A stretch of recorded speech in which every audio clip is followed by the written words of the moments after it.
আসলে আমাদের রাষ্ট্র কিন্তু 16 তারিখে খুবই আসলে তারিখ কিন্তু ঘনিয়ে আসছে, প্রচার প্রচারণা কিন্তু ব্যাপকভাবে তৈরি হয়ে গেছে।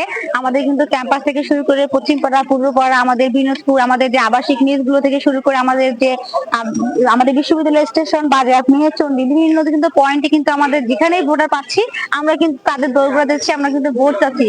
আসলে আমরা চারিদিকে এখন কিন্তু মানুষ দেখি না, আমরা কিন্তু মনে হচ্ছে শুধু ভোটার দেখছি, বা আমরা আসলে ভোটারদের কাছে যাচ্ছি, তাদের কাছে গিয়ে আমরা আমাদের ইশতেহার গুলো শোনাচ্ছি, বা তাদের যে আমাদের ইশতেহারে তাদের সংযুক্তি বা তাদের বিযুক্তি বা তাদের মতামত গুলো কিন্তু আমরা শোনার চেষ্টা করছি। তাদের মধ্যে কিন্তু অনেক ধরনের উৎসাহ উদ্দীপনা দেখা দিচ্ছে, ধৈর্য সহকারে আমাদের কিন্তু কথাগুলো তারা শুনছে এবং তারা সাদরে আমাদের কিন্তু গ্রহণ করছে। এই আমাদের যে ক্যাম্পাসে কিন্তু একটা উৎসবমুখর পরিবেশ তৈরি হয়েছে। এর পাশাপাশি আমি একজন কিন্তু সাধারণ ভোটার, আসলে ভোটার হিসেবে আমিও কিন্তু খুবই আসলে এই রাষ্ট্রকে কিন্তু আসলে এনজয় করছি। ভোটার হিসেবে, প্রার্থী হিসেবে কিন্তু আমি সাধারণ ভোটারদের কাছে যাচ্ছি, কিন্তু আমি নিজেও একজন ভোটার।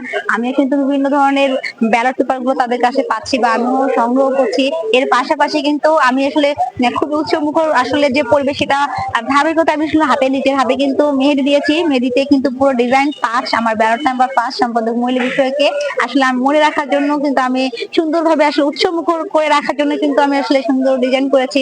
আসলে আমরা চাচ্ছি 35 বছর পর যেহেতু আমাদের রাষ্ট্র হচ্ছে, রাষ্ট্র হোক সাধারণ শিক্ষার্থীদের অধিকার আদায়ের প্ল্যাটফর্ম, এর পাশাপাশি একটা যে উৎসব উদ্দীপনা সেটাও কিন্তু আমাদের ক্যাম্পাসে থাকুক। এই উৎসবমুখর পরিবেশে আমাদের যে রাষ্ট্র সেটা কিন্তু নিশ্চিত হোক, এই আসলে আমাদের চাওয়া পাওয়া প্রত্যাশা। আসলে আহ, আমি কিন্তু একজন স্বতন্ত্র প্রার্থী হিসেবে 30,000 শিক্ষার্থীর কাছে আমার কিন্তু পৌঁছানো সম্ভব না, কিন্তু আমি প্রতি মুহূর্ত ছুটছি ভোটারদের কাছে ছুটছি। আমার কিন্তু কোনো একদম বিরতি নেই, বিরতিহীন ভাবে আমি চলছি। আমি কিন্তু সকাল 9টার সময় কিন্তু বাসা থেকে বের হই এবং রাত কিন্তু 10টা 11টা পর্যন্ত কিন্তু আমার প্রচার প্রচারণা চলতে থাকে। আমি আসলে তাদের কাছে যাচ্ছি, ব্যাপকভাবে সাড়া পাচ্ছি। আমি আসলে আমার কিন্তু যে হ্যান্ডবিল সেটা কিন্তু খুবই নিম্নমানের হলেও কিন্তু বিভিন্ন ধরনের যে আমরা রাখি কেন্দ্র করে ডিজাইন দেখছি, পান্ডা দেখছি বা প্রজাপতি দেখছি বা ডোরিমন দেখছি, ও অনেক ধরনের কিন্তু ভেরিয়েশনে কিন্তু লিফলেট পাওয়া যাচ্ছে। কিন্তু আমার এই সাধারণ কিন্তু একটা লিফলেট হলেও আমার কিন্তু ভোটার ভাইয়া বা আপুরা কিন্তু রেখে দিচ্ছে। এটা আমার কাছে প্রার্থী হিসেবে সব থেকে বড় পাওয়া, যে আমার সাধারণ যে লিফলেট তারা রেখে দিচ্ছে বা তারা আসলে এটা পকেটে রাখছে বা মনে রাখতে পারছে, বা কাছে গেলে আপু আপনার ব্যালট নাম্বার কিন্তু 5, আমাদের কিন্তু মনে আছে। এই যে মানে ভোটারদের কাছে যে পাওয়া ভালোবাসা, বা অনেক আসলে ভোটাররা কিন্তু সাদরে গ্রহণ করছে, বা তারা বলছে আপু চা খেয়ে যান, বসেন, আপনার অনেক পরিশ্রম হচ্ছে, বা তারাও কিন্তু আমাদেরকে যে সাহায্য করছে। ভোটাররাই কিন্তু সব থেকে বড় আসলে আমাদের শক্তি। আমি স্বতন্ত্র প্রার্থী হিসেবেও আমি কখনো একা মনে করি না। আমি মনে হয় যে আমার 30,000 শিক্ষার্থী আমি প্রতিনিধি, তারাই আমার সব থেকে বড় শক্তি, তারাই আমার সব থেকে বড় অনুপ্রেরণা। আসলে জয় আসলে ভোটের মাধ্যমে ছাড়াও কিন্তু জয় আসলে আমাদের কিন্তু যে প্রচার প্রচারণা কিন্তু আমরা যখন দেখি তারা আমাদের সাধারণ গ্রহণ করছে বা তারা আমাদের প্রতি পজিটিভ আসলে ভালোবাসা দিচ্ছে, এটা আসলে কোটি টাকার পাওয়া। জয় পরাজয় সবখানে আছে, জয় পরাজয় যে আসলে যোগ্য সে আসলে নির্বাচিত হোক, সেটা আমি চাইবো যে যে পদের যোগ্য সে সেই পদে আসুক। আসলে জয় পরাজয় নিয়ে বড় থাকলেও আমার বড় কথা যে রাষ্ট্র থেকে আমি অনেক কিছু শিখছি। আমি আসলে কোটি কোটি টাকা যে শিক্ষা আসলে সেটা কিন্তু পাচ্ছি, আমি কিন্তু সেটা পেয়ে গেছি। আসলে পরাজয় পরে বা জয় হিসাব কিন্তু দিয়ে আসলে এটা আসলে বিচার করা যাবে না। আমরা যারা প্রার্থী আছি আমাদের রাষ্ট্রতে প্রত্যেক প্রার্থী অনেক কিছু শিখছে, এটাই আসলে বড় সত্য। আসলে আমার মনে হয় যে রাজশাহী বিশ্ববিদ্যালয়ের শিক্ষার্থীরা সচেতন শিক্ষার্থী।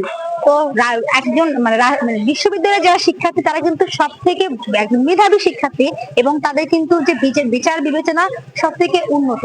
তো যাদের যোগ্য তারাই আসলে যোগ্যদের বিচার বিবেচনা করবে। এখানে কিন্তু রাজনৈতিক দল বা প্যানেলের বাইরে গিয়ে কিন্তু একজন স্বতন্ত্র প্রার্থী যদি সে যোগ্য হয় তাদেরকেই কিন্তু নির্বাচিত করবে। আমাদের ভোটারদের প্রতি এই বিশ্বাস রাখতে হবে যে তারা আসলে যোগ্য প্রার্থীকে কিন্তু যে তুলে নিয়ে আসবে।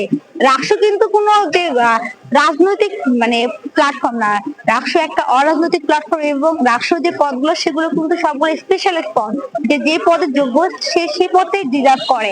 আর আমাদের যারা ভোটার ভাইরা আছে বা আপুরা আছে তারা কিন্তু যোগ্য প্রার্থীকেই কিন্তু আসলে তারা তুলে আনবে। তো এক্ষেত্রে প্যানেল বা হেভিওয়েট বলে কথা নেই, নির্বাচনের যেহেতু ফলাফল এখনো হয়নি, কে হেভিওয়েট কে হেভিওয়েট না এইসব নিয়ে আমাদের কথা বলা আসলে এখন আসলে এইসব কথা বলা আসলে একটা অযৌক্তিক কথাবার্তা। আসলে হেভিওয়েট বলে কিছু নেই, যোগ্য বলেন যে যে যোগ্য সেই আসবে, এখানে হেভিওয়েট বলে কোনো কথা আমি আসলে বিশ্বাস করি না, যে হেভিওয়েট বলে কিছু নেই।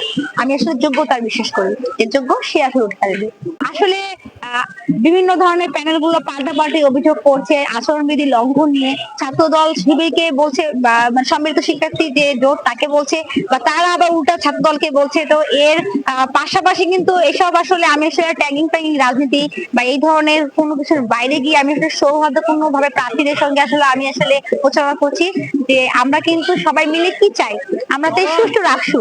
তো এখানে ট্যাগিং এর রাজনীতি বা বুলিং এর রাজনীতি এসব না করে আমরা আসলে নিজ কাজ, আমাদের নিজ প্রচারণা, সেগুলোর দিকে আসলে আমাদের মনোযোগ দেওয়া উচিত।